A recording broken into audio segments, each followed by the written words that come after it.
And welcome back to the Weekly Show podcast. I'm your host, Vinnie Rosa, along with Jackson Rio. Today, our special guest is Spencer Raccio. Hey Raccio. guys. What's up, Spence? Jackson, you pronounced it right. Good job. How you doing today, Spence? I'm doing great. The infamous podcast return of me.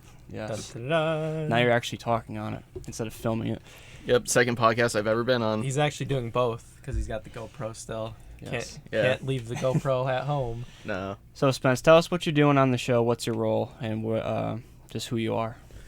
On the show, while we're doing production, I'm operator of camera 3. So whenever the host is interviewing someone and they cut to that person, I'm pretty much the reason why that shot either looks terrible or looks amazing. Gotcha. So do you do like a lot of camera movement with that, or you wish you did more out there? I kind of wish, I think everyone wishes that there was more space to do movement on camera, but, you know, the way that the studio is set up, it's a functional space, but it's also a bit of a cramped space, and not, like, speaking bad on the media center or anything. Like, they do a great job with the space that they utilize, but it doesn't leave a whole lot of room to do something a bit more creative with what we want to do in terms of direction. Yeah, it's more of just framing up shots more than getting shots. Yeah. Especially when we're only having 2 people on a week. But, I mean, we make the best of what we got. Talk about a little bit about what you like about the show and what's been like kind of your involvement besides just the camera operator. I enjoy working on the show because it's a bit of a unique experience, which is sort of strange to say because I'm sure a lot of people that attend this campus are like, well, I've done this sort of thing before. It's not that big of a deal, but like a lot of people have already said on previous episodes of the podcast, like we're basically doing this on our own and only getting like outside critiques or influence every once in a while, like when we get in trouble with our writing or something that we're trying to get away with, like putting up on specific episodes. But for the most part, we're all self-producing, self-publishing, almost kind of like entrepreneurs, I guess. Yeah, I agree. Would you say the episodes have progressed each week, or would you say it's like a roller coaster where week 3 might be better than week 1, but week 5 was worse than week 3, but week 7 was better than all of those? Like progress in what terms? Editing, content, general like audience retention, all that kind of stuff. I think it's sort of increased in all those regards. Like every single week we take a look at the previous episode, see how well it did. We sort of self-critique ourselves, whether or not we like this edit or this segment, whether or not that could be shorter, whether or not that could be longer, like more transitions, titles, all that nonsense. I feel like it's been getting better. It's not like night and day, but we're certainly moving in an upwards direction, which is always a good thing. So to continue going upwards, what would you say we have to keep doing or we should be doing to keep the trend going up? I think in terms of should be doing, we should probably always be sure that we could be doing something better. Yep. Like, it's sometimes a bit of an unhealthy habit to just be satisfied with whatever you got. Like, I feel like in order to truly expand your horizons as someone that creates content, you need to be able to see whether or not you could improve something. Because something could always be improved. Absolutely. Like, even if you feel like something's perfection, there's always one little thing you could tweak to make it just a little bit better. We've talked about this, me and Jackson, a lot with every guest that we've had, is that production's kind of that weird thing where, like, there's no peak. It's, like, more of you have to keep building and building. There's no top of the mountain. Like, you can't be content in production. You have to keep moving forward because things evolve, and with production, like, you have to stay relevant. So, how true do you think that statement would be? Well, we try to keep it fresh, like, Yeah. in terms of relevance. We try to keep up with the news in order to make our content seem a bit fresh. We try to approach things differently, like outside skits. We try to, I guess, change up direction styles, especially stuff that we do outside where we have more freedom with camera movement and different types of shots and stuff like that. So you're not just working in the studio. You have another project going on. You want to talk about that a little? Yeah. Since I was the guest on the show a couple weeks ago, You probably heard that. Good job, Mike Held, hosting. Shout out to him. I'm producing a documentary about the making of this, I guess we could call it a season of the weekly show. It's a lot of behind-the-scenes stuff. It's going to be a lot of archival stuff, like outtakes, bloopers, interviews. Hopefully, I kind of need to catch up on that. It's going to build the character of not only the show, but the people that make it. Yeah. Like, it's a really unique experience that we have here because, not to inflate anyone's egos or anything like that, but we could basically make a documentary about any one person that works on this show. Okay. And the fact that each person has their own personality and we're all pulling together to create something is a really unique story to tell. How far along do you think you are with the documentary itself? I guess, like, regarding B-roll, I have a whole lot to work with. I still need to do a lot of interviews. I have a few ideas for, like additional side footage, like how people sometimes in documentary, like, do dramatized scenes and stuff like that. Yep. I was thinking of trying to set some of those up, but I'm kind of running out of time, so, Yep. like how a lot of people with a deadline work, you just have to work with what you got. What do you want the overall look of the documentary to be? The concept that I've been rolling with for a while, and I really hope it ends up coming together well, is the sort of pace and styling of like an Ocean's 11 like heist movie, kind of. Because the way that we're doing this, it's like we assembled a crew of just a bunch of different personalities, and we're all just hoping that we could work together and hopefully, like, quote unquote, pull the job off. How long do you think it's going to take you to finish or complete? Like, would you have a goal set in mind? I know that I'm taking out my entire summer break in order to work on it, so hopefully it'll be done before then. Yeah. Like, I kind of want to do other stuff in the meantime, but if it ends up taking the whole summer, then so be it. So, just to give a little sneak peek to people that are listening to this and have been keeping up, we are going to be doing this again next semester. We don't know the name of the show. We don't know what roles or people are doing yet, but we do know that we're in progress of recreating another type of show. There's 5 of us returning. Spence is one of them, along with me and Jackson and a couple others. Do you see yourself doing a documentary too for this, for next semester? The idea's been floating around for a while. Like, a couple people suggested that I hold off finishing the project this summer and actually expand on it by getting footage from next semester, but to be honest, it's been a lot of work. Yeah. And I kind of just want to focus more on the show to make it the show that it really could and arguably should be.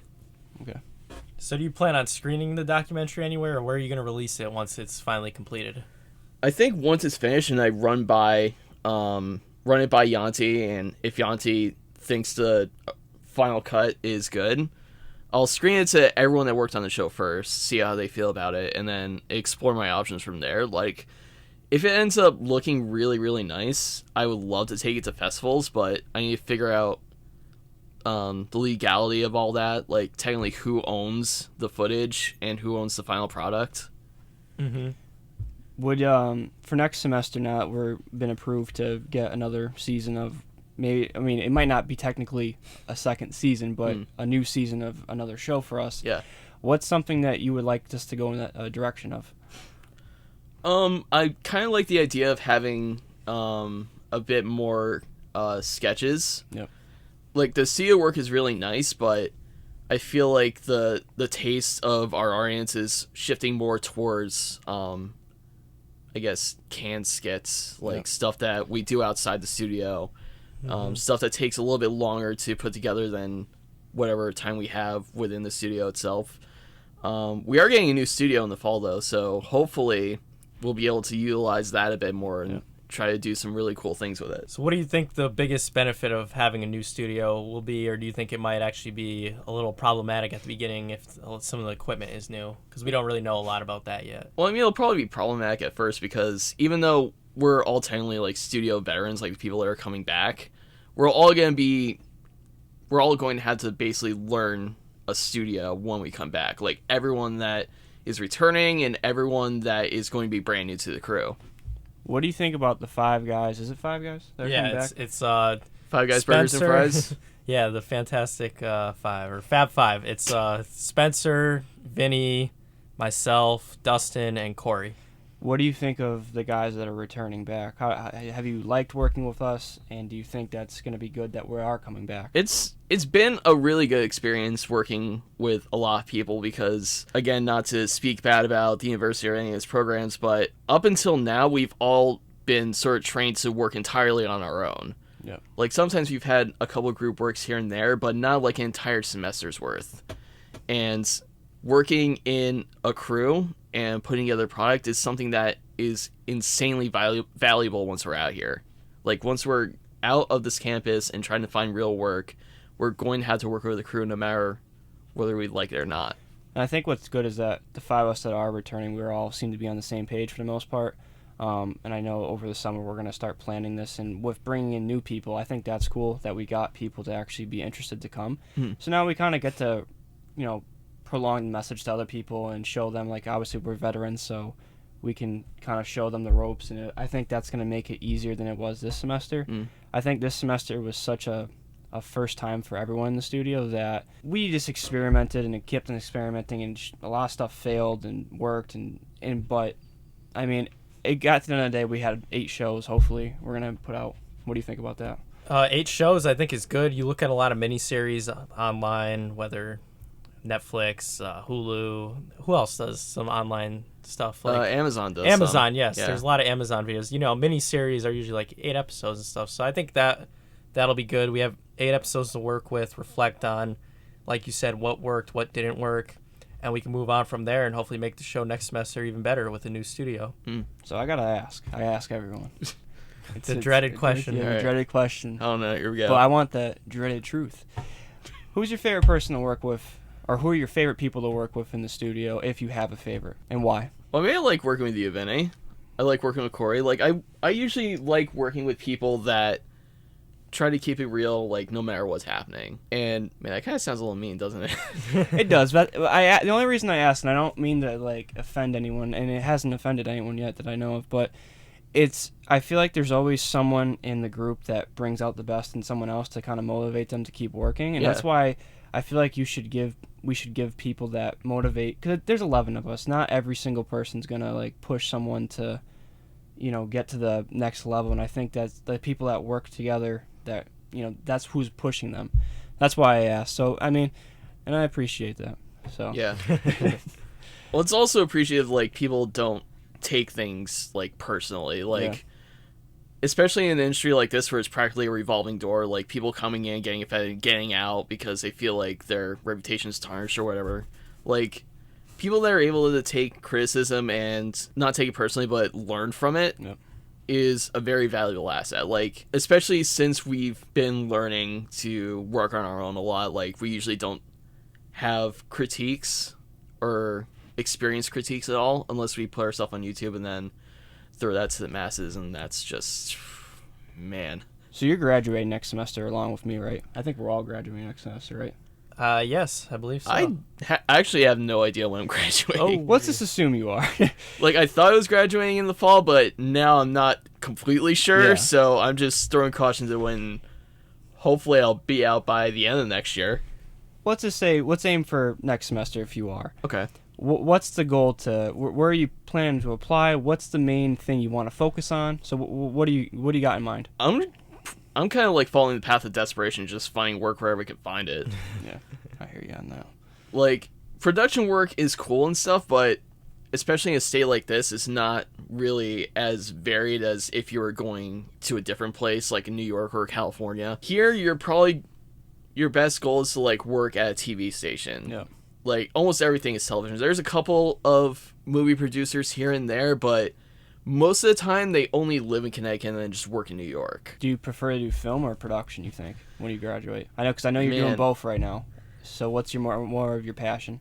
I'll say this. Filmmaking, no matter what type of film it is always a nightmare. Yeah. And so is television, but in terms of, like, TV production, the nightmares are in short bursts, whereas making a film is like a nightmare lasting, like, who knows how long.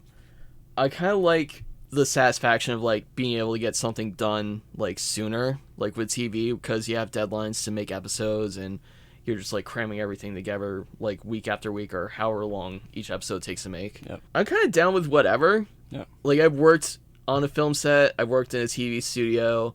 I'm okay with both. I don't know whether or not I'd be, or at least I'm not in the position to say whether or not I'm completely down to sell with one or the other as like a long-term career. Yeah. But I'm open to possibilities. I'm down for it. So 10 years from now, where do you want to see yourself? Financially stable. No, I think I'd probably end up doing something that may be difficult to handle, like almost certainly probably something doing with film, but in the end is something that I take pride in.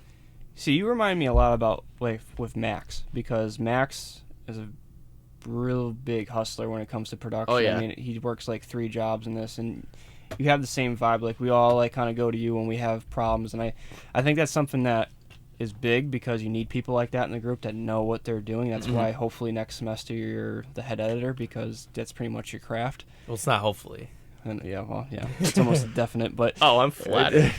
and I think you're a role model to like people where they should look after you, like as a production standpoint or a film standpoint.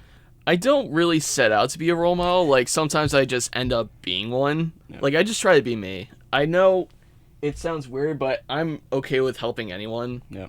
Like, helping anyone try to figure something out, or just even feeling comfortable, like, in a situation. Like, a lot of the people that I've known for a while, like, whenever we're at a party and we get really, really drunk, like, there always comes a moment where people start getting emotional and, like, start getting real, and they always talk about, like, man, when I first met you, you just made me feel so comfortable. I was like, man, I could just hang with this kid. And always, like, it's an embarrassing thing. Like, yeah. I never really see myself as someone that helps as much as people, like, make it out to be, but it's really comforting to know that people turn to me like that. Yeah, I would say you help. I think going to all the editing that we've done for the show, I've definitely learned a lot from you, just even watching you or asking you what to do here and there, like the Luma keying. I know you're a big fan of that. I would just watching me be a zombie to the screen. Yeah, but I mean, even though like you're proficient in like multiple editing software, it's definitely made me a better editor, and even watching Dustin to a degree has made me a better editor, and I'm grateful for that. I honestly wouldn't really say proficient. I just feel like it's almost like the equivalent of like survival Spanish, where like I know enough about video editing in general to just get started on any sort of interface.